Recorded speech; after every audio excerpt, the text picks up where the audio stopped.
சிதம்பரத்தில் செய்தியாளர்களை சந்தித்த IUML தலைவர் காதர் மொஹிதீன், தமிழகத்தில் விஜயை ஆட்சி அமைக்க விடாமல் தடுக்க திமுக மேற்கொண்ட முயற்சிகள் குறித்து விரிவாக பேசினார்.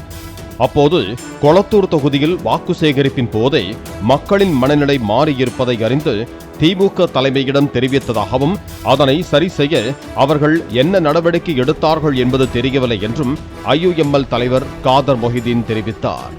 கொளத்தூர் தொகுதியில் எங்களுடைய மகளிர் அணி வீடு வீடாக சென்று ஓட்டு சேகரித்தாங்க. அப்போவே என்னிடத்துல வந்து சொன்னாங்க, பேராசிரியர் இந்த மாதிரி ட்ரெண்டு எப்படியோல தெரியுது, வீடுகள்லாம் அந்த பெண்டுகள்லாம் வேறு மாதிரிலாம் பேசுகிறாங்க, இதை நாங்கள் திமுக வட்டாரத்துக்கு சொல்லியிருக்கோம் என்று சொன்னாங்க.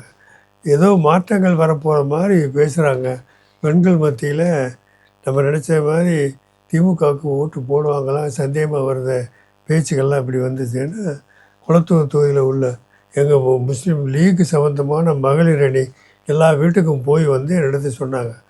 அப்போது நாங்களும் அதை தெரிவித்தோம்.